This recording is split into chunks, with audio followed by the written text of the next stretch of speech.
Selamat malam pemirsa, saya Aryo Ardi kembali menjumpai Anda dalam Talk to iNews yang malam hari ini kembali kami siarkan langsung dari Gedung Financial Center MNC Kebon Sirih, Jakarta Pusat. Dan kita akan berdialog tentang nasib seniman di tangan Komisi Penyiaran Indonesia atau KPI. Dan seperti biasa sebelum kita berdialog kita akan mengikuti terlebih dahulu perkembangan berita lainnya. Dari Denpasar, Bali, Majelis Hakim Pengadilan Negeri Denpasar, Bali memvonis Margaret Megawe dengan hukuman seumur hidup akibat membunuh anak angkatnya Angelin yang berusia 8 tahun.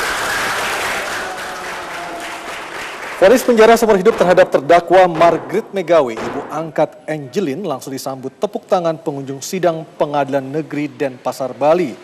Dalam pembacaan vonisnya, Ketua Majelis Hakim Edward Harisinaga menilai motif pembunuhan gadis cilik Angelin karena faktor ekonomi. Terdakwa terbukti secara sah dan meyakinkan melakukan tindak pidana pembunuhan berencana sebagaimana dakwaan ke-1 primer pasal 340 KUHP dan melakukan eksploitasi ekonomi terhadap Angelin.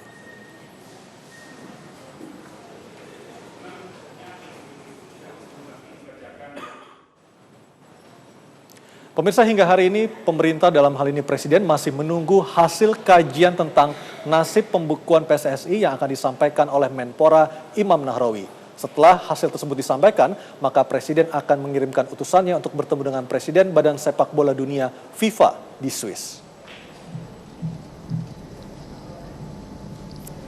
Presiden Joko Widodo akan mengirimkan utusannya ke Zurich, Swiss untuk bertemu dengan Presiden dan pengurus FIFA yang baru. Pertemuan tersebut akan membahas pencabutan pembekuan PSSI. Terkait hal itu, sebelumnya Presiden Joko Widodo telah meminta Menpora Imam Nahrawi untuk mengkaji pencabutan. Presiden memberikan tenggat waktu hingga hari ini kepada Menpora untuk menyerahkan hasil kajiannya. Setelah menerima laporan tersebut, barulah Presiden akan mengirimkan utusan kepada FIFA apakah pembekuan PSSI akan dicabut atau tidak, sebab pencabutan PSSI hanya dapat dilakukan setelah adanya kesepakatan dengan Badan Sepak Bola Dunia FIFA.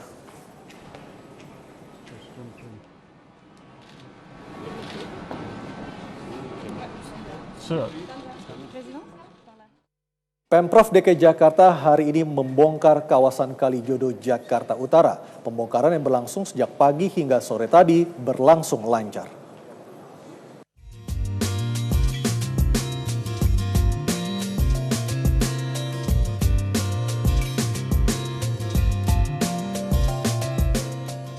Pasca penertiban ratusan bangunan di kawasan ini rata dengan tanah.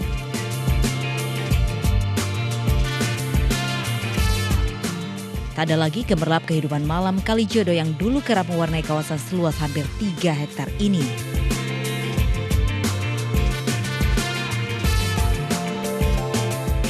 Jauh sebelum penggusuran hari ini, Pemprov DKI Jakarta telah melayangkan sosialisasi dan surat peringatan bagi penghuni Kalijodo. Pemerintah pusat pun tak lepas tangan. Menteri Sosial Hovifah Indar Parawansa menjamin akan memberi pelatihan khusus bagi para mantan pekerja malam di Kalijodo. Jadi saya waktu ke Kalijodo saya hanya ingin menyampaikan jangan panik kalau ini ditutup. Ada tempat di mana mereka bisa melakukan konseling karena ada konselornya, ada tempat mereka bisa menginap, ada permakanan, ada vocational training dan itu disiapkan di PSKW. Berdiri di tanah negara, Kalijodo sedianya akan menjadi ruang terbuka hijau. Setiap bangunan yang dirobohkan pun tak mendapat ganti rugi. Kendati demikian, 265 unit rusun Marunda telah disiapkan untuk warga Kalijodo.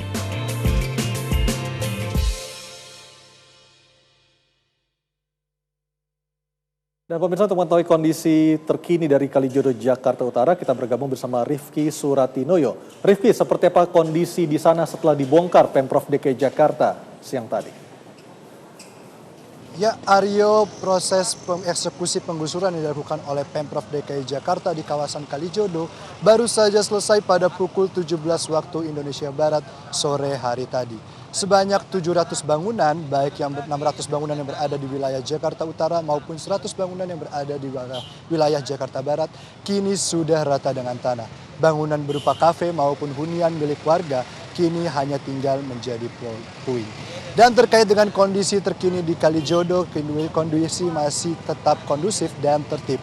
Dan dapat Anda lihat di belakang saya justru banyak warga yang datang untuk melihat bagaimana lokasi eksekusi penggusuran yang sudah dimulai sejak pukul 7.30 waktu Indonesia Barat pagi hari tadi. Dan meskipun diberitakan bahwa ada 66 kakak yang masih mau bertahan dan tetap tinggal di Kalijodo dan menolak relokasi, justru nyatanya sejak pagi hari tadi eksekusi penggusuran masih berlangsung tertib. Tidak ada perlawanan dari warga. Dan namun meskipun begitu hingga malam hari ini aparat gabungan baik dari Polda Metro Jaya, Kodam Jaya, Satpol PP masih bersiaga di kawasan Kalijodo. Dan nantinya aparat gabungan ini akan ditarik perlahan melihat bagaimana situasi kondisi di Kalijodo ke depannya. Dan pemirsa, ada satu hal yang menarik di Kalijodo ini, dari 700 bangunan yang sudah diratakan oleh tanah, ada satu bangunan yang masih tersisa. Bangunan tersebut adalah Musola Jami Al-Mubarokah. Dan hingga saat ini belum ada konfirmasi apakah bangunan ini akan tetap dipertahankan atau harus dibongkar oleh para pengurus masjid.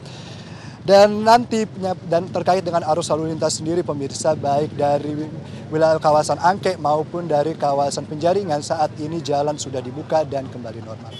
Dan pemirsa, nantinya wilayah Kalijodo ini sendiri akan dijadikan ruang terbuka hijau yang di dalamnya nanti akan berada jogging track, lapangan futsal maupun erpetra atau ruang terpadu ramah anak. Ya, Aryo.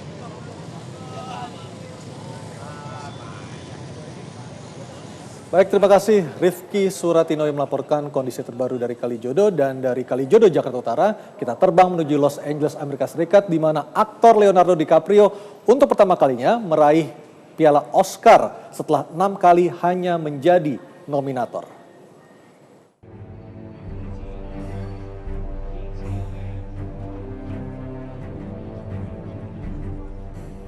Di tengah ricuh tentang isu rasis yang menyelimuti ajang Academy Awards 2016, gelaran tahunan ini selalu menarik untuk diikuti. Selama 1,5 jam, mata dunia dimanjakan dengan penampilan para selebriti dunia di karpet merah gelaran Academy Awards ke-88 ini. Para aktris mengenakan gaun indah dan mewah, serta para aktor yang berbalut taksido.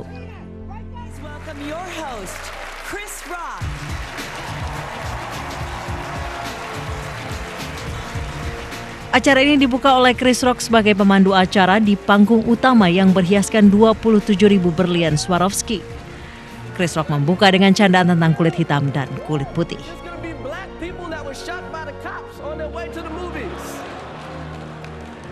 Sejumlah penyanyi ternama juga ikut. Film ini sukses meraih 12 nominasi di ajang Academy Awards 2016.